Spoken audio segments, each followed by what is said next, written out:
All right, we're here. We're here. Cheers. Cheers. Good morning, everybody. It's Eugene And Marie. and I think I might have made your Mexico. And I made your Costa Rica. Yeah. Yeah. Yeah. Wait, 100%. Costa Rica. Try it without having Mexico on your mouth. Yeah, you're probably right. Yeah. Anyways, hello, everybody. Welcome to Half Awake Fully Caffeinated, where we are half awake and we're caffeinating. And we try to answer 2 coffee questions and 2 non-coffee questions. Today is slightly different. We are going to be doing the same coffee question between the 2 of us. We're making a holiday Christmas drink. We're answering the same coffee question. We're making a holiday drink for holidays, for Christmas. So when you're sitting at home and you're looking outside and it's all blizzardy and snowy, you can just think, hey, I've got this drink in my back pocket. You keep it there in your back pocket. And then just you pull it out whenever you want. Yeah. Which maybe not the best thing to say, but you can use these recipes whenever you want. Yeah. Then we have 2 non-coffee questions that we try and answer. The first non-coffee question is my non-coffee question, which is, would Kevin McCallister survive in a modern day Home Alone? And then And mine is, what's the worst snowstorm Santa has ever had to fly through? yeah. So I think we'll kick it off. You want to go first or you want me to go first? I'll go first. You go first? Okay. Want to learn about Santa? Santa. Okay, so the worst snowstorm. I was kind of disappointed. I was hoping it would be in like a cool country or something, but it's in America. I wouldn't. Yeah. Well, I mean, America's pretty big though. Yeah, it is pretty big. And America, it's kind of like Russia in that there's these massive areas of land that are just landlocked. Yeah. And usually based on science. Which it's crazy how the more conversation I have with people, like the line between science and religion is disappearing. And it was yesterday. I was listening to somebody talking and saying, "Oh yeah, let me give you some tips on how to raise a kid," and it's about another person, not me. He wasn't tipping me, sure. Tipping another person. And he's like, whether you believe in God or science, or if God made this machine or science made this machine. And I was just like, if science made this machine, like you're saying this, like science is like a religious entity, like the higher entity in science is science, or you could say if an inventor made this. I don't know. He was just kind of saying it off the cusp, and I was like, fascinating. That phrase was jarring. Yeah. Sorry, but based on science, because of the like lack of water to regulate, America has big portions of land locked away from water, so there's no easy regulation of weather. I see. Yeah, sorry for taking that That's okay. in a weird direction. That you did it. Here we are. No, you're good. You're good. Okay, so it is called the 2009 North American Christmas Blizzard, not to be confused with the 2009 North American Blizzard, which happened December 16th. Oh, not the same day. Not the same day. The 2009 North American Christmas Blizzard happened. It started on the 22nd, and it went through until like the 24th, 25th. Wow. Yeah. So it affected... Had to have been the 25th, right? Because it had to go... Oh, yeah. It affected the Midwest, the Great Plains, southeastern United States, eastern seaboard, and parts of Ontario. So basically just everywhere. Everywhere. It went everywhere. It began developing on the 22nd of December and went until the 25th. Yeah. Texas got 9 inches of snow, guys. Texas. 9 inches of That's snow. 9 inches, yeah. Yeah, if you were around in Texas in 2009, tell us about that. Yeah, tell us about that. That sounds terrifying. I can't remember what state it was, but there were some states that got as much as 30 inches of snow. Jesus. In these couple of days. It claimed 21 lives, which... Is it from cold? Is it from like starvation? I didn't... 3 days seems like a pretty short period of time to die from starvation. Yeah, I'm gonna guess cold snow weather. Yeah, there was like frozen rain. Like ice cold rain. Like it was below frozen, but it was still rain. Like just before hail. Yeah. Sleet? Sleet sounds about right. I was gonna say sleet, but I wasn't sure. I think let's call it sleet. Let's call it sleet. Yeah. Let's see. In the southeastern and central U.S., there's an outbreak of tornadoes. I want you to guess how many tornadoes. 25. Close. 28. 28. 28 tornadoes. Isn't that kind of Oh no, it's like standard for like a month, isn't it? Like a tornado a day or something. I don't know. Is it? But I don't know how many tornadoes. in the span of 3 days, Yes, that's a lot. that's a lot. That's a lot of a lot. And it was classified as a category 5, which is an extreme storm, which doesn't happen very often. You know, that reminds me of a story that I was listening to about a dude. I didn't listen to it. I read about it, where a man's wife just goes missing in the middle of a snowstorm. She like walked out, snowstorm hit, she disappears, and nobody knows where she was. And so they're like freaking out. They don't know where he was, or they don't know where she is, and they're like looking around. And the guy even says, he's like, yeah, she's not a very like hardy person. Like there's no way she could have survived this snowstorm. And so they like put together a search party and they follow the route that she normally takes to go to the store, and they find her. She had fallen over. She had fallen into a bush, and she was alive. She was This sounds like something I very would alive. do. And it's been like 2 or 3 days that they couldn't find her, and she was just alive, like laying in this bush, covered in snow. Wow. And That's so weird. maybe not the hardiest individual, but she survived. She survived. Yeah. Impressive. Oh yeah. So when I was thinking about this, would Kevin McCallister survive in a modern day Home Alone situation? My first part is we had to set some ground rules. One, it has to be the same place. Like it can't just be like, oh, Salt Lake City suburb. No, it's going to be in Chicago just like it was before. And then along with that, we need to keep some factors the same. The level of intelligence that the burglars have to be the same. Equal. Yeah. And in the movie, you know, they play him out to be dumb, but like before they get to Kevin, they've already knocked over 9 houses. Yeah. So they're professionals. pretty good at what they do. They just ended up being pitted against somebody that seems to be very tenacious. Yes. So intelligence level of the burglars stays the same. Intelligence level of Kevin stays the same. I think another important thing to note is the work ethic that Kevin will have, because a lot of people make the argument that the kids nowadays are ruined or something like that. They're not working hard enough, and there's all those types of concerns. And so Kevin will continue to be the same type of Kevin.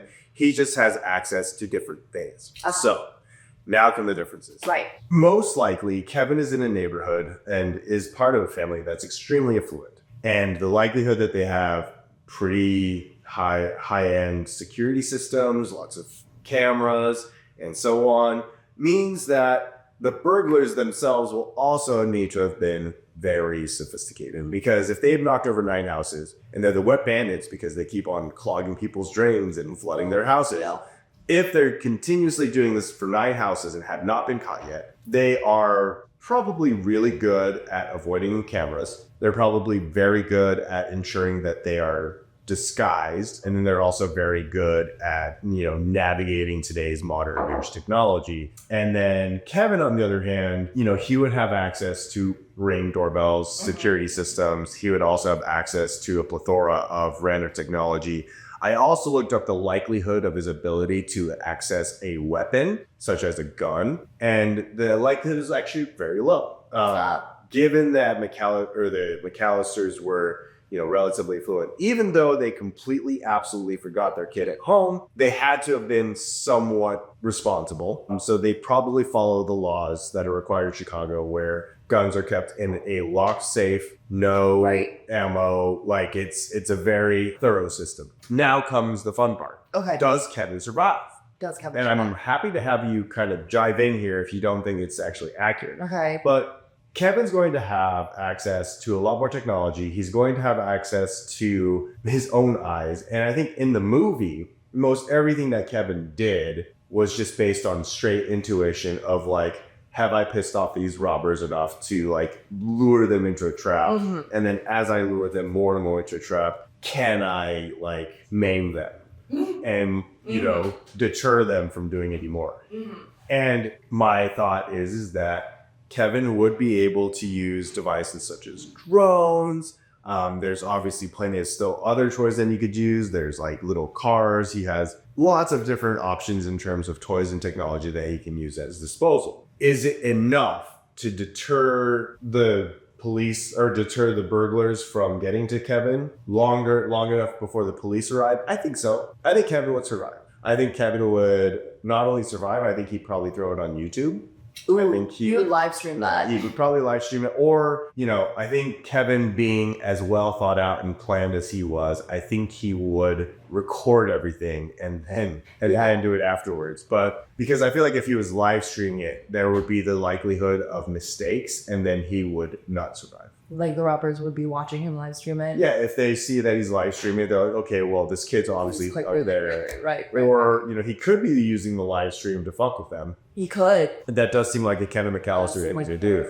Where it's like he's recording from a specific area and then they figure it out and they go and get into another trap. I think the likelihood of him surviving is very high. I do think that Harry and Marv would most likely have access to a gun. Yeah. So the thing that I would be concerned about now is that Kevin would need to be very confident in his ability to stay out of their range of vision, or whatever. Yeah. Range of fire. And I think, to be completely honest, it would still turn out like Kevin would probably win. I also think the police would probably get there faster, but yeah, and here's the realization that I had. He probably would have just called his parents. Yeah.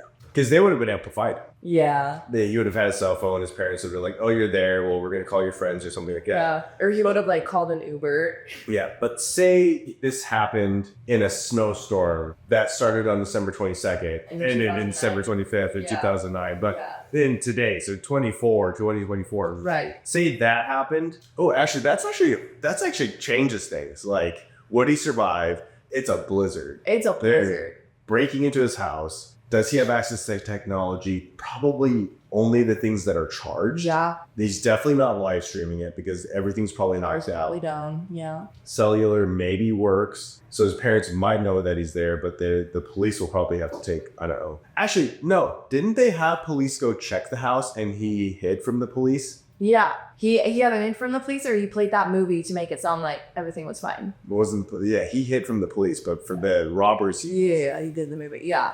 But the police did go try to check on the house but nobody, I don't think he answered. But location, Find My Phone would be there, so the police would know that he's there. Okay, anyways, let's just say that the parents did not have access to finding, maybe he turned off Find My Phone. Right. Turned out.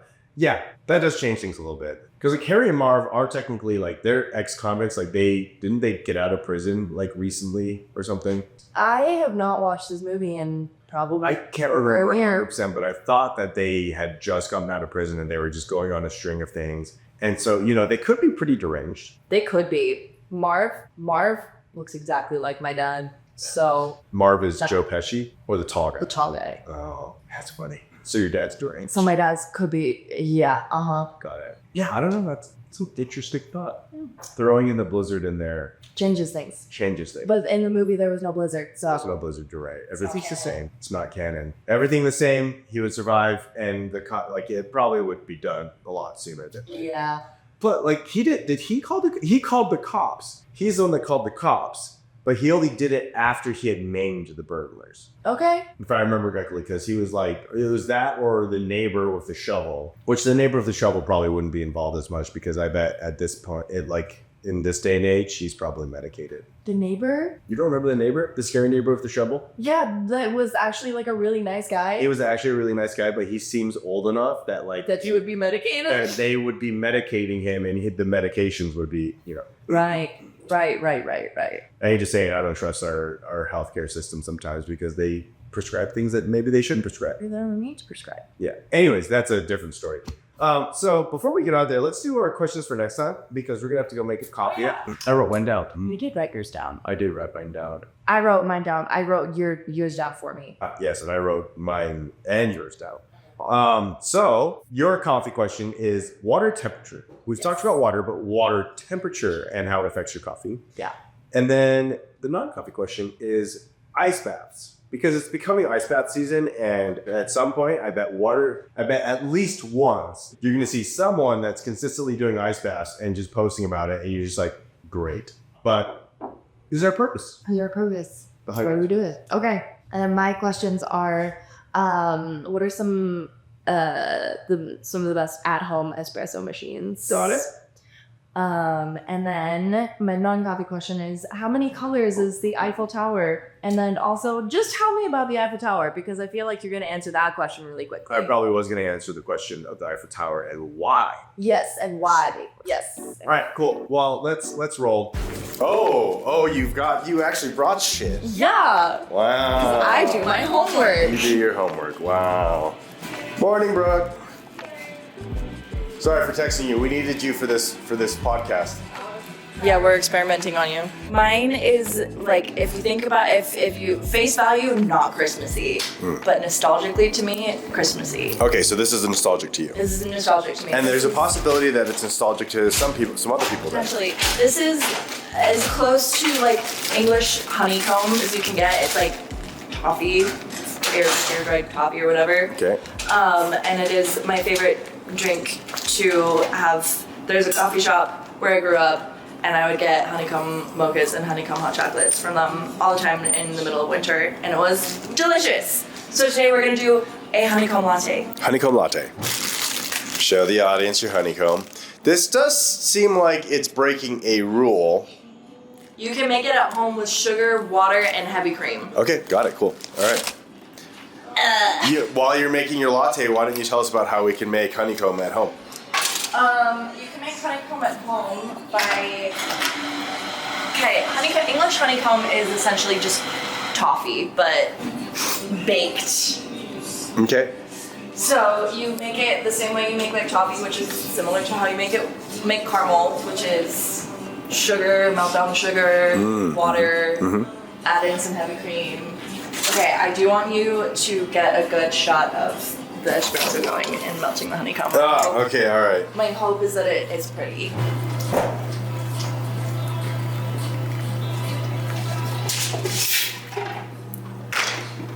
it doing what I wanted it to? It looks pretty good.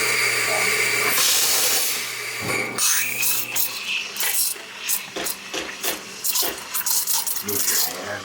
There we go. Yay! I was protecting it. That's frothy milk, y'all. That's good froth milk, too. Yeah. Throat milk. We don't have a... Ew. Throat milk?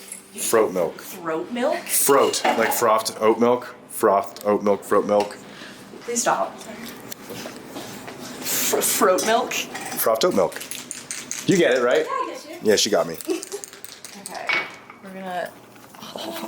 yeah. See, Yep, it's dissolving. it's looking like I'm going to win this. Ooh, shut your mouth. It's just gonna be a little chunky. Yeah, with throat milk. Throat milk. See, I probably just put too much in. I didn't know how much to put in. It's gonna be very sweet. That's what is nice about honeycomb, is that it's not like overly sweet.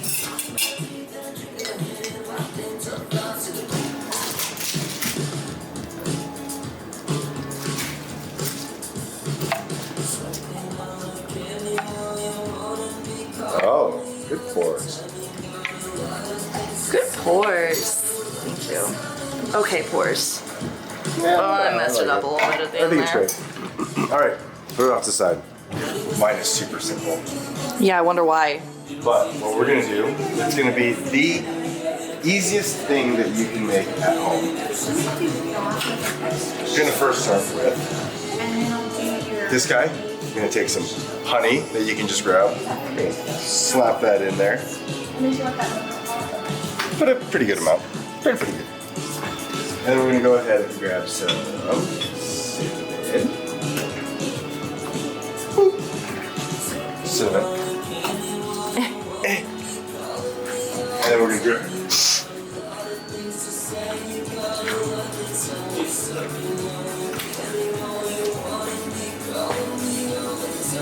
And since this is super ultra simple, This is something that you can make at home at any point of the day. And it will be required no additional. Make sure to spill it all over the place. This is going to require no additional ingredients, anything. You can just grab it, make it, do it at home. Super easy. Super easy. It's almost as if you didn't have to plan for it. It's almost as if you never had to plan for it. And that's kind of what I think is important. If you were in a snowstorm in 2009, 2009.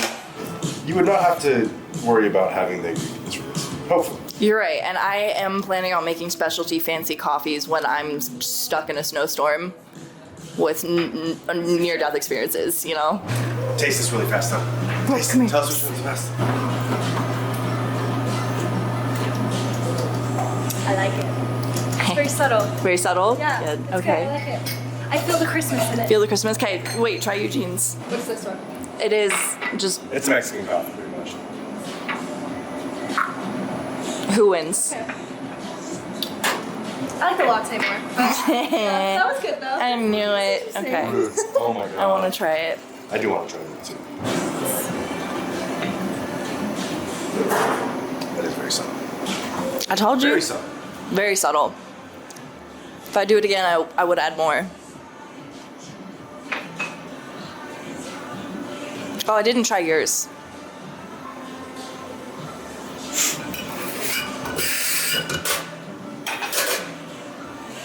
Can I be honest? Yours does taste more Christmassy. However, the task was a Christmas latte. Was it Christmas latte or Yes. just a Christmas drink? No, it was a Christmas latte. We're making a holiday Christmas drink. Can we do this? Go ahead and redo it. I'll do a Christmas latte. I'll do a Christmas latte. Yeah, you ready for this? Yeah, you ready? You ready? Okay, all right. Are you gonna actually do a Christmas latte? Yeah. Okay. Are you gonna do the exact same thing?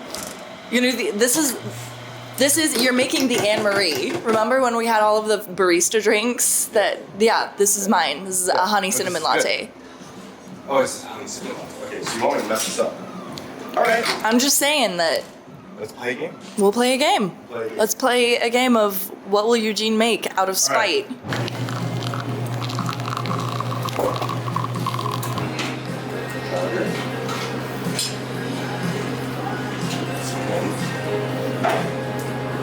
A slight dash of cayenne. A little bit of honey in here first. And I keep choosing honey because honey is the easiest sweetener next to sugar, in my opinion, I agree. versus a honeycomb that you have to go ahead and spend how long to mix? No comment.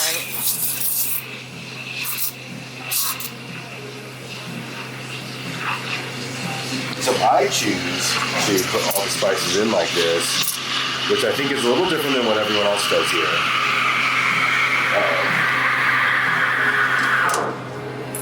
But I do that because I feel like it emulsifies everything a lot better. And incorporates it. Incorporates. Yeah. Incorporates. All right.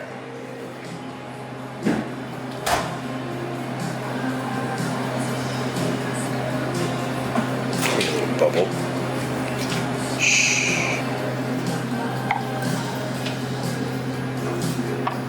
Oh, it's real struggling to focus. There we go. Too close, probably.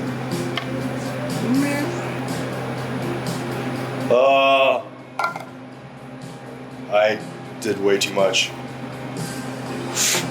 right, Brooke, we've done a redo because I was supposed to make a latte, not just a random drink. What was in the other one? Honey cinnamon. The latte or the Honey cinnamon. Yeah, what? Too complicated? You're like, ew.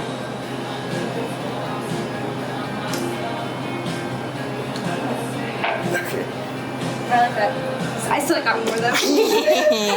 hell yeah. All right, let's try it. Let's see how it turned out. This is totally just a random experiment.